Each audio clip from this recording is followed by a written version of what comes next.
I'll phone him right away. Hey, Mr. B! Oh, boy, I was scared. I thought he'd gone. I gotta get his measurements. Not now, Hazel. Yeah, I gotta get the yarn today. It's on sale. And Christmas will be here before you know it. Hazel, Mr. Grimes, George Baxter. Hold still, George. I'm fine, thank you, sir. That's 20 inches across the shoulders. And very pleased that we can settle the difference between our clients amicably. 35. Yes, of course. Hold still, Mr. B. Collarbone to waist, 20. I'll be in your office in 20 minutes. Hazel, I simply don't have time for this sort of thing. That'll make the waist 44. I'm very pleased that you're knitting me a Christmas sweater, but... 44? I am not. Oh, this sweater ain't for you, Mr. B. It's for Mr. Griffin. Goodbye. Hi. Oh, boy. We sure had him fooled, didn't we? But, Hazel, really, even on sale, cashmere's too expensive. You shouldn't. He'll be perfectly happy with plain wool. Oh, no. Nothing's too good for Mr. B's Christmas.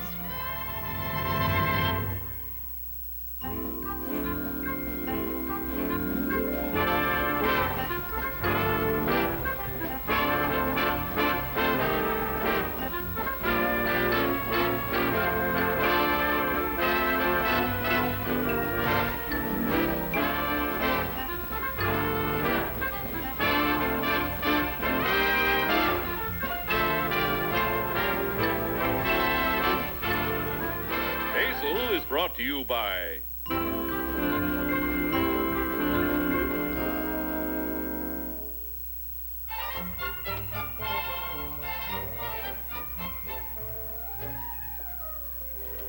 And a merry Yuletide to all at your house from Marty, Ev, Lulu, Descartes, and Pierre. Descartes and Pierre. Well, they're probably poodles. Lulu, too, maybe. But who are Marty and Ev? George? Well, who do you know named Marty and Ev? Nobody. Well, it could be Martha and Everett, Martin and Evelyn. George, think. There isn't any last name. How can I send them a card if you don't help me? Well, if you don't even know them, why bother? Darling, they must know us. They're probably clients of yours. It isn't very good business, George. Oh, darn, there's somebody at the door.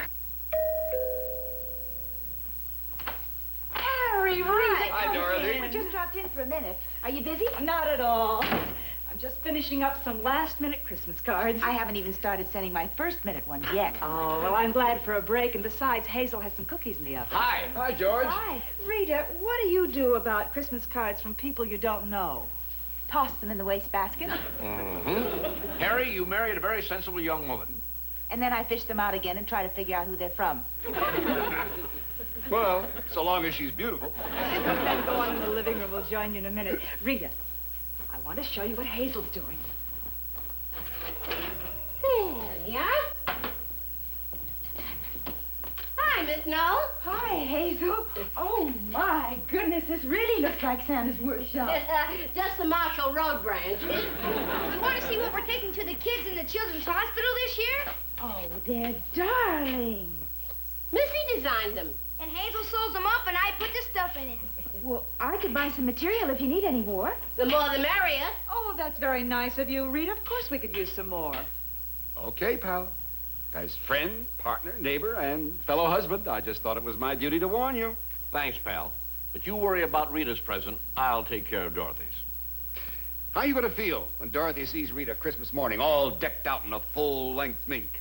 Solvent. Cheapskate. That's what you're going to feel like. And you know what's going to happen, don't you? Sure. In January, you're going to try to borrow some money from me, and I'm going to say no. Sooner or later, you're going to have to shell out for one. Drop it, Harry. I can't afford to buy Dorothy a fur coat, and that's that. We want to talk to you about the most marvelous Santa Claus. Did you ask George about the Santa Claus? I didn't get around to it. Oh, I'm absolutely wild about him. He's got the most adorable face you ever saw. And wait till you see the reindeer. Each one of them has a personality all its own. It's about 15 feet high, wouldn't you say, Harry? Oh, and at least 50 feet long. Oh, you mean for the front lawn? Of course, it seems like a horrible price to pay until you stop to think it'll last for years. Guaranteed for 10. And Harry says that if you two want to go in with us, we can put it between the two houses. Well, I don't know. How much is it? Amortized over a period of 10 years, hardly worth talking about. Well, then let's not talk about it. Well, I don't want a herd of reindeer on my front lawn. Well, it was only a suggestion.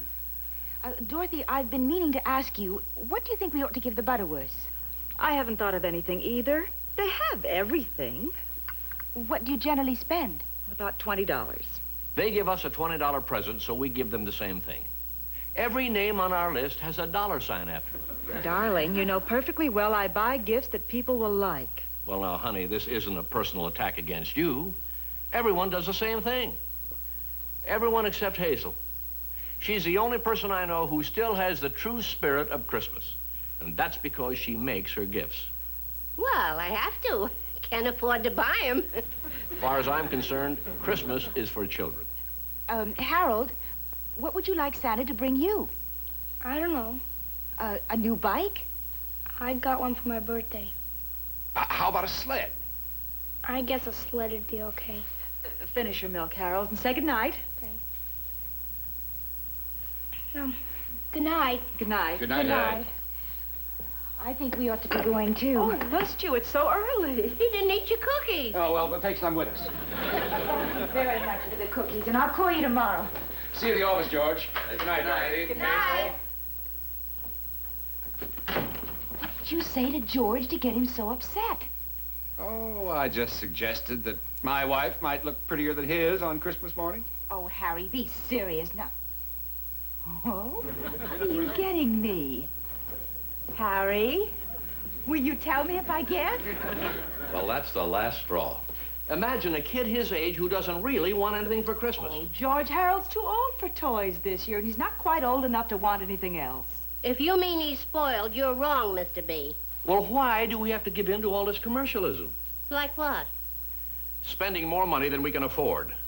Lighting up our front lawn like a store window. Now, that isn't Christmas. Well, what would you like me to do, George? Well, if you really want to please me. I do, darling, you know that. All right, then. Telephone every adult on your list and tell them we've decided not to exchange gifts this year. We'll give that money to the Children's Hospital instead. All right, George, I will. And that goes for you and me, too, Dorothy. Now, it's absolutely ridiculous for grown-up people to take money out of a joint bank account just to buy each other expensive gifts. Oh, golly, Mr. B. And as for Harold, he's getting a Christmas stocking filled with fruits and nuts and that new winter coat he needs. Oh, George. Okay, I give him a box of Cracker Jack if I take the prize out first? Furthermore, can't we have a simple sit-down Christmas dinner instead of a buffet? But, George, we can't possibly seat that many people. Well, why do we have to ask that many? Well, there's 11 in your family alone. Don't ask them, except my mother. What about Mr. Griffin? He's been coming here for Christmas dinner ever since he come to town. And we can't invite him without having Mr. Sutherland. Certainly not. He's been coming here longer than Mr. Griffin. And the Johnsons and the Dorfmans. And Miss Dillon and Missy's Aunt Grace. Look, can't you rent or borrow a longer table? Now, if you really want to please me, let's have a quiet, simple sit-down Christmas dinner with me at the head of the table carving the turkey and you at the foot and Harold saying the grace. Don't worry, Missy. I'll manage. All right, George. I won't invite anyone we don't have to, if that's really the way you want it. Thank you. And I think it's about time for the news. I've got a good mind to rip out that sweater I've been knitting him. I don't believe it. And those beautiful cufflinks. Did my own hair for 3 months to pay for them. Oh, well, I'll give them to him on his birthday. Come on, Hazel, I help you clean it. Jingle bells, jingle all the way. Buy your gifts at Discount Joe's, the no-down credit way. You get tired, itchy feet from Christmas shopping. Season's greetings, ladies. Now, hear this. Don't let cranberry stains on your best tablecloth spoil your Christmas dinner. Here is good advice. Kids, tell your dad. Ladies. All the way. Buy your gifts at Discount Joe's, the no-down credit way.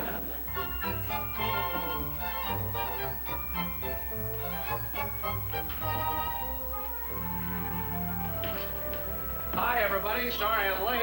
Not a big bad, huh, darling? Oh, Jan. You got any packages dishes in the car you want me to bring in for you, Dad? No, thanks, son. Dinner ready? It will be in a minute, dear. Mr. B? Wait a minute. Mr. B, there's only 4 more shopping days left till Christmas. The news media have informed me of that fact. You ain't gonna let Christmas go by without buying Missy a present, are you? Hazel, we've already decided not to give each other anything. But she already got you a present before you sprung this on her. Well, then I'll just have to tell you to tell her to take it back and get a refund. She can. They're initials. Okay, all right. I'll buy her a toaster. We need a new one anyway. A toaster? Hazel, do you realize how many women in this country would be tickled to death to get a new toaster for Christmas? I bet Mr. Knoll ain't buying his wife a toaster. Hazel, I am not interested in what Harry Knoll buys his wife. You make more money than he does. I've said my last word on the subject. You understand? Yes, sir. I never thought Mr. B turned out to be a Scrooge. And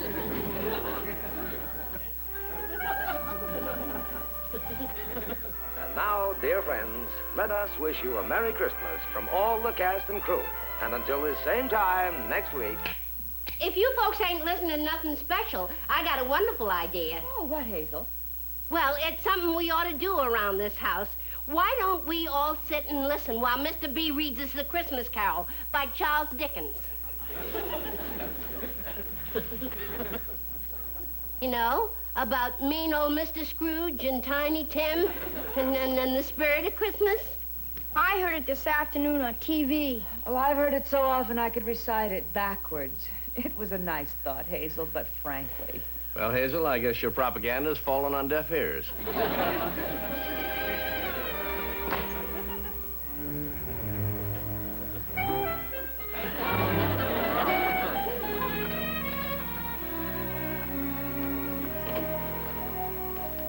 George, do me a favor, will you, pal? Keep this package for me at your house. It's Rita's mink coat. Well, why my house? My bride can look at a package from 30 paces and tell what's inside it. X-ray eyes. And if that fails, well, there's always shake, rattle, and bounce. And if that doesn't work, they poke a finger in the corner. Well, I want this to be a real surprise. I got her a big bottle of perfume for a decoy, so she won't be expecting anything else. Okay, I'll have Dorothy tuck it away somewhere. Not a word to Dorothy about this. Or Hazel. I'd trust them both with my life, but not with a secret like this. Oh, make out a check for Mr. Butterworth for $50 before you leave. What for? Party for the office staff tomorrow. I thought we decided last year. We'll keep it under control. Harry, I've already given my secretary. Argue about it with the old man. Harry. Harry? Harry, come back here. He went out the door, Mr. Baxter. Oh, where are you going? Oh, Mr. Butterworth said we girls could leave early. I'm going to get my hair done. Oh, and spend that beautiful check you gave me. Well, Mr. Griffin will be here at 5 o'clock. Mr. Baxter, tomorrow's Christmas Eve. I've got to get my hair done. Okay. Run along. Thanks. Oh, would you mind turning the lights out on the tree when you leave? Oh, isn't it sweet? I just adore Christmas, don't you? All that lovely loot. Lovely loot. That old tree. Canned music. Mr. B, this is your last chance. Go away. Well, how's Missy going to feel when all the other wives show what their husbands gave them? Go away. But, Mr. B, there's a real pretty negligee I want you to get at Blackstone's for. Dorothy! She ain't here. She and Harold went shopping early, so they'd be there when the store opened. Shopping for what? A present for the Dorfmans. I thought we told all the adults on our list we weren't exchanging gifts this year. Well, maybe she forgot to tell them, or maybe they just didn't pay any attention. Anyway, they gave us a solid silver cheese knife. I give up. I give up. It's the kind of blue that brings out the color in her eyes, Mr. B. A blue cheese knife? No. The negligee I want you to get for Missy. It's at Blackstone's on the 2nd floor. I already bought her a toaster. But I'd take it back, Mr. B. It wouldn't be no trouble. You can't stay in there all day. I'm waiting right out here for you, Mr. B. But, Mr. B, I take it back for you. Hazel, I want you to listen to me. I absolutely will not be bullied. Wait a minute. What's all this? Those are the tables and chairs we rented so you could have your sit-down dinner. Well, how many are we having? 27.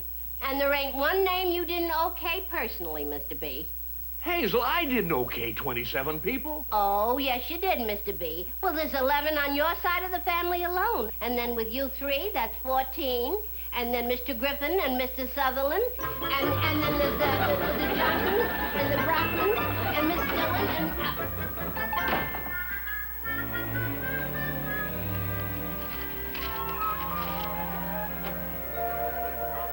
I brought you some sandwiches and cookies, Mr. Baxter. Well, I know it's rather early, but they're going awfully fast. I baked the cookies myself. Well, thank you, Miss Scott. We've all been invited down the hall to Blum and Shapiro's. I don't mind staying, though, if you need me.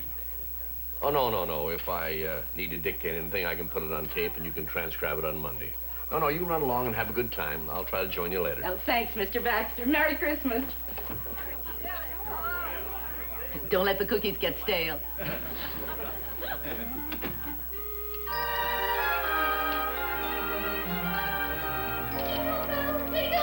Did you find the extension cord, Hazel? Oh, I found a lot more than that.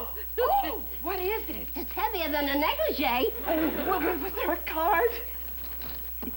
Missy, you better wrap up them cufflinks again. No, Don't tear it. No, it's all right. There. You got it? Just a little more will do it. Be careful, Hazel. Oh, that's all right. We can fix it. You better do it, Missy. Your hand's smaller than mine. What is it?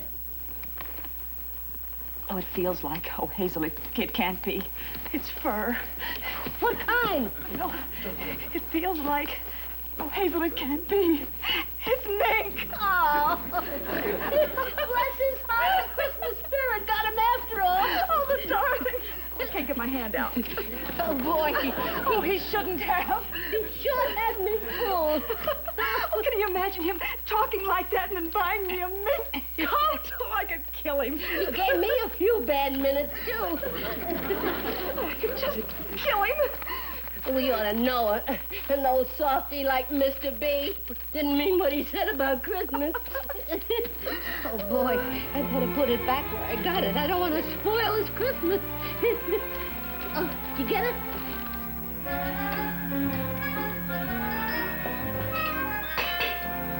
There you are, sport. Missy, don't you want to eat something along with Harold? It's getting kind of late. Oh, no, I'll wait for George.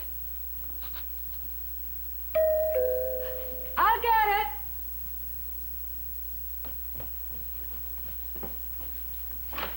Merry Christmas. Merry Christmas. Oh, read it with you? I just stopped by on my way home. Is George here?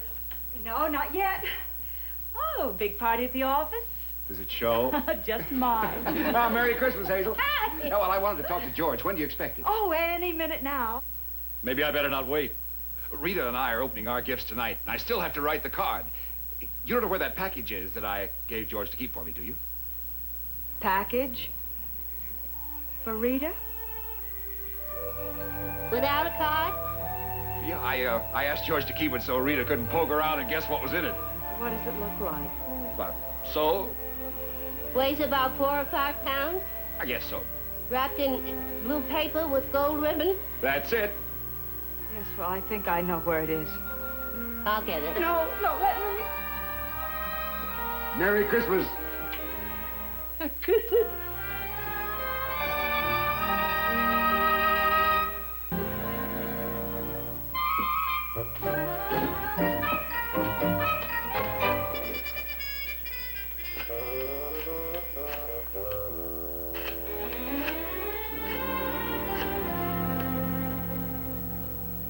Blackstone's, 2nd floor, please. Ladies' lingerie. Merry Christmas, yeah. Say, I was looking at a blue silk negligee the other day with long sleeves and lace cuffs, and it cost $84.50. You know the one I mean? You still got it? Oh, yeah. Size 8. Well, look, I want to buy it as a gift for somebody, but I don't want my name on the card, you know, just from Santa Claus. And it's got to be delivered the first thing tomorrow morning. But the trouble is I don't have any charge account with you. Well, now, wait a minute. I've been living in this town for years. Well, okay, let me talk to the credit department. Merry Christmas. Look, my name is Hazel Burke, and I got a problem.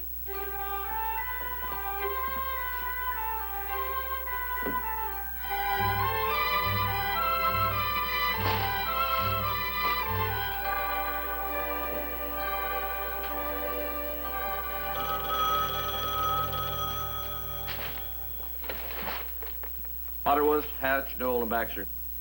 Merry Christmas. May I speak to Mr. George Baxter, please? Speaking. Oh, yes. What can I do for you? I'm checking the credit references of a Miss Hazel Burke. Now, she stated that she's been in your employ for 14 years? Yes, that's right. Well, in view of the fact that you and Mrs. Baxter have had an account with us for years, a very satisfactory one, I may say, I thought we might just stretch our policy a little to accommodate Miss Burke, particularly since the gift is for Mrs. Baxter. I see. With a card from Santa Claus. If you were willing to guarantee, as it were, her purchase of $84.50.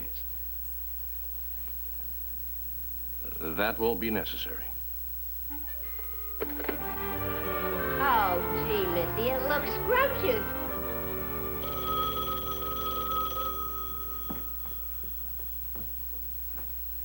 Baxter residence? Yeah. Oh. Is that George? No, it's for me, Missy. Well, thanks anyway for trying. Oh, yeah, Merry Christmas. I just don't understand why George is so late tonight. You want me to call his office? Of course not. No, he'll be home just as soon as... Merry Christmas! I'm in here, George. Sorry to be late, dear. I had to stop at Blackstone's. Carol was asleep. Oh, ages ago.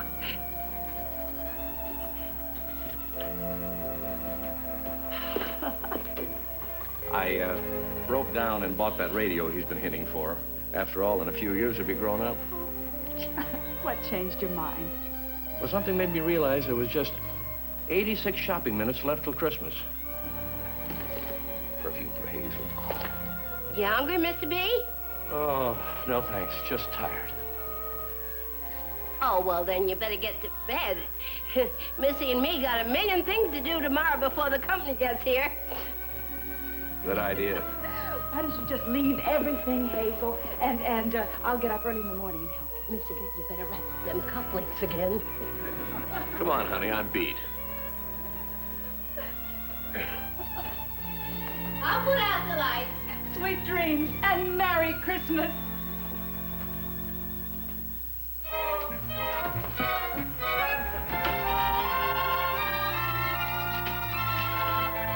Little negligee.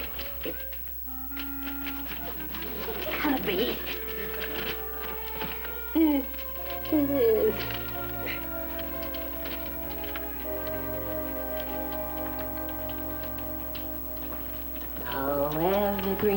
Oh, evergreen, you give us so much pleasure.